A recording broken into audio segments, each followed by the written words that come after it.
Welcome to the Social Podcast, where no discussion or debate is off limits. Hello and welcome to the Social. You guys are in a good spirits today. We love it. Good Friday energy. All right, we want to welcome two guests. We have journalist and speaker Farhan Nasser is back with us today. And joining us for the first time and the only man at the table, comedian Dustin Nickerson. Welcome, Dustin. Yeah. I'm just playing. You know what? We play nice. We fine. I can't wait. Yeah. I'm Dustin, in case any of you were unsure. Okay. All right, so let's get started with that golden goal, courtesy of Connor McDavid. Canada is on top of the hockey world. At the Four Nations face-off. And with all the political tension between our two countries, this one felt personal to a lot of us. But should our national identity be so tied to sports? What do you guys think? Yeah. Right? You guys like, all right. Far, what do you think? Well, I mean, why not? This was everything. This was not a hockey game to me. This was a tariff war. This was a rap battle between Kendrick and Drake. This was a hockey. This was so much more than everything right now. And it just, I don't know about you guys, it gave me all the feels. And I think that that's what hockey does. It brings us together. It makes us feel something. And we needed a moment like this. Yeah, it's fantastic. Well, Dustin, you are the lone American at the table on a very special day. He's wearing Canadiana. Do you see this? Yeah. Like this? Yeah. You're trying to blend in, but Exactly. we still know you're American. So what are your thoughts on the game? Yeah, I don't think you should take it as seriously, and that's because America lost. I'm genuinely happy for you. I mean, Canada hockey is yours. Thank you. You gotta have that. You can't. Thank you. You can't lose to us in that. That would be like you guys losing to America in football, basketball. Hold on. Obesity, incarceration. Those are our things. Let us have those things. First of all, I believe we invented basketball, if that's Yeah. Did we not? Smith, yes, And I know correct. nothing about sports, Yeah. but I will say that I hear everything you're saying. I guess here's the thing. First of all, how would we have felt today if we lost? If we have all of this riding, that's what worries me. I'm glad we won. I think that there's something beautiful about that. But I do think there's a little bit of a danger when you associate a national identity to any one thing. And I'm not saying this is it, but hockey does figure large in terms of many people's experience of a national identity. And so I think that the question is, what do you feel that, are you no longer quite Canadian if you don't identify with that aspect? I'm not trying to dampen anyone's parade. Celebrate, it's wonderful. But there will come a time when we are playing a game and we don't win. And I don't want us to lose our sense of national identity as a result of that or be super bummed out. I get what you mean. I get what you mean. I think sports and national identity, like around the world, go hand in hand, and it's this unifying, beautiful thing until it's not. You know, you think about maybe riots at soccer games, you know, from everywhere in Peru to England that, you know, end up in stampedes and sometimes death. Then all of a sudden, it's less fun. Right. Do you know what I mean? Yeah, just a and in little. Canada, I think we do take hockey very, very seriously. Too seriously? And no, it's this beautiful unifying thing, and it's fun until it's not. You know what I mean? Okay. So it's like this paradox. How I'm still trying to wrap my head around it. How something so beautiful can also be so at times terrifying. Yeah, because sometimes we can't have nice things. But, I will say this much. I think that Canada is desperate for a national identity, and that is why we're seeing all this hoopla around this very simple this is little hockey interesting. tournament. Listen, growing up, I always had a problem with this. It's like, yeah, when you're from Canada, especially when you travel a lot to the US, I always felt like we were always just known for being the nice guys. Yeah. We got maple syrup and a beaver. Meanwhile, the United States has like bald eagles and fighter jets. it's a great Statue of Liberty. And they were always yeah. really, right? And Lumberjack is trying to fit in with us at the table. No.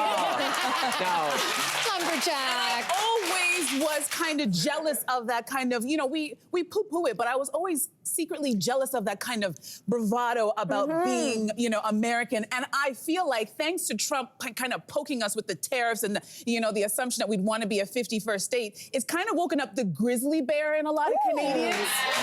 We were like, wait a second, and I feel like we're entering a new era of national pride. I love this, but here's the thing, and again, I'm so happy that we won yesterday. I just love that hockey is one of those things. I would encourage people, and this is what we're seeing also, is for people to expand that idea of national identity. Well, it has to start somewhere. It does have to start somewhere. I think hockey, great, fine.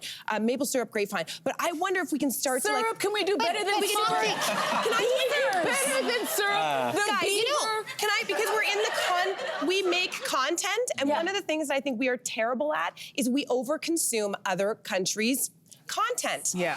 Think about Britain. Everybody watches Coronation Street. For how many years? So 50 years. Everyone knows it's a cultural touch point. One thing Canadians could do to reflect on a national identity is to watch more Canadian content. We don't sell it. Yeah, but Cynthia, that's my point. Growing up, it was always them showing us the movies and the TV shows and the music. So I'm loving this because it feels like the beginning of the change of us kind of going, you know what? Let's keep going. We actually don't need your stuff. We got our own stuff. But And we're I going to don't know invest in what's ourselves. wrong with being polite and kind? Like, to me, that's a great identity. We're over it. No, Yeah. the good guys finish Justin, first. what do you think about what's going on here right now? Dustin. This is a strange time to announce this, but This America is doing 5 comedy shows in Toronto this week.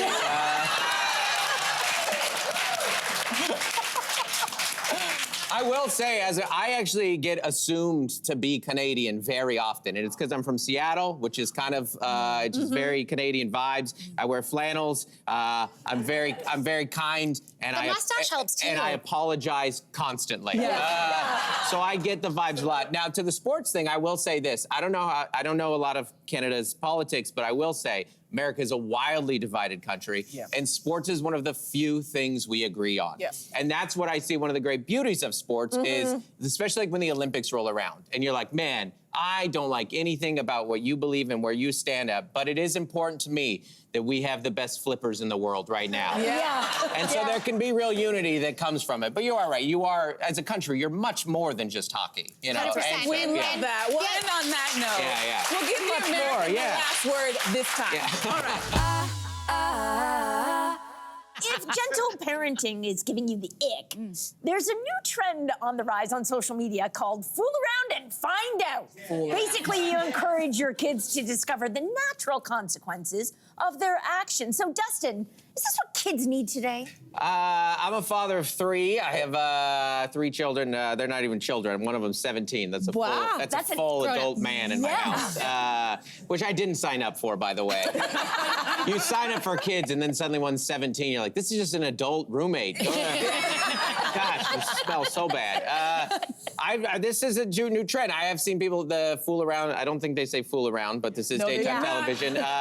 And there's another one they call it like let them. Maybe you've heard of it. It's like the idea of like let them deal with their natural consequences. And this just goes to show this generation of parents, we will do any branding we can to not parent. Like, that's all that is. Like, we've been doing all this hands-on parenting. Like, I'm a millennial father. We're the most involved fathers in the history of parenting, which is not very involved still. But the bar was so low, and that, like, we let the kid be in the living room with us. Like, it was a very low bar to reach. And now we're like looking at it, we're like, I don't know if this is actually helpful. Just go be outside for a while. We're all thriving. We're not. We're all very mentally unwell.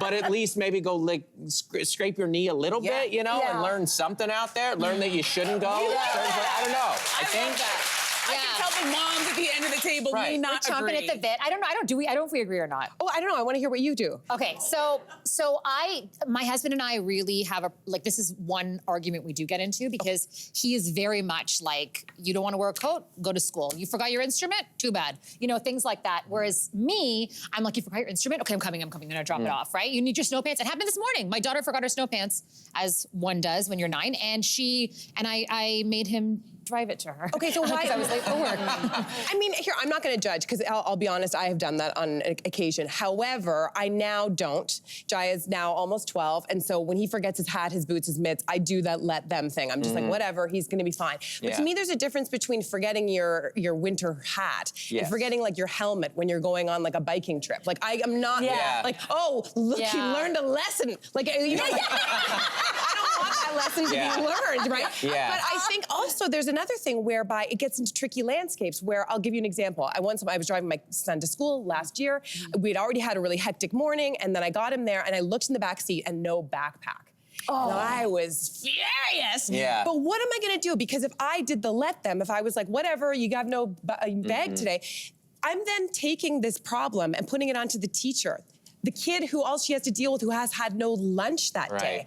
The kid who has no computer. So I don't know what the right move is in that it's almost case. making more work for yourself. Right. I wonder if it's some parents' dream to like let your kid go hungry because they won't eat their dinner. You know, like kids are so picky. You're like, oh, well, there's your dinner. I tried that one. My daughter still won't eat. You know why? Because your daughter knows you're going to turn around and you're going to give her what she wants. That's it. I knew this was coming. We've known each other for a long time. Listen. I know we can talk to each other this way because we go way back. Okay. I'm just saying, in the Caribbean, we have a different way of saying this, which is those who don't hear must feel. The Caribbeans are in the front row. They know what I'm talking about. Which is your parents should not be talking to you, repeating themselves. After a while, you have to go, you know what? You need to go without your backpack and sit in that classroom and be in tears and be upset with yourself because you have one job to do, and that's remember your backpack. You will never do that again because your teacher chastised you, all of your friends are making fun of you, and there's something in letting children fail, and that's how they learn. Because I think what you want, or what all parents want, is a very independent adult who knows how to do like critical thinking and take care of themselves and take responsibility for their mistakes and not be like, I forgot my thing. You should have remembered to tell me that I brought it. But there's got to be lines. But there's got to be a line. I don't want your kid to die, but I do want your kid to fail and like feel the consequence. But they feel the consequence even when they're calling you, right? Like my job is to make sure that I have my kids back, to provide that unconditional love, to provide that empathy. And I think it kind of erodes trust when you're like, sorry, you know, It doesn't erode trust. It makes you think, you know what? I better have my P's and Q's because my mom will give it to me and she's not bringing them. But what if they won't eat their peas? Literally, like, I'm serious. Yeah, like, I think the balance is exactly what it's somewhere between too much and what our parents did. Like my youngest daughter is in therapy, and we had this conversation where I'm like, I'm pro you going to therapy, but it has to be between. My daughter asked me, she's like, did you ever do therapy when you were a kid? And I was like, honey, I couldn't tell my dad I was thirsty.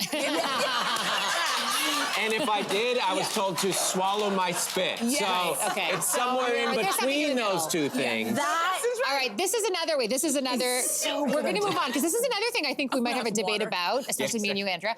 Up next, a woman wrote to Miss Manners saying that her future mother-in-law wants her to call her mom.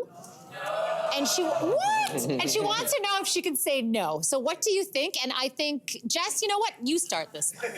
No. It wouldn't even occur to me. Like my mom and dad are my mom and dad. Simon, my partner of 20 years, he doesn't call them that either. I can't imagine doing it. But then again, I can never say never because I was telling you at the commercial break, I recently adopted a cat. It's an 11-year-old senior, Tomas. Yes. And I used to make fun of people who like talked about being like a mother to a pet. I'd be like, get out of town. I get home now and I'm like, Thomas, where's Papa? Where's Papa? Are you mad at Mama? Why are you mad at Mama? And I also don't make him eat his cat food, so I have nothing to say about parenting either. I'm gonna defend your crazy cat lady stuff because as a lover of pets, I feel like it's different. You're being endearing. I think there's something a little strange about the woman who gave birth to the man that I have sex with to ask me to call her mom. Yeah. Anybody else have a little red flag? It's a little bit of a red flag. I need to. Okay. It's weird. Sorry. I am see, in our culture. Sorry, do you want to go ahead? No, I was just gonna say I'm not gonna call her mom because I call her daughter mommy. So. Here we go.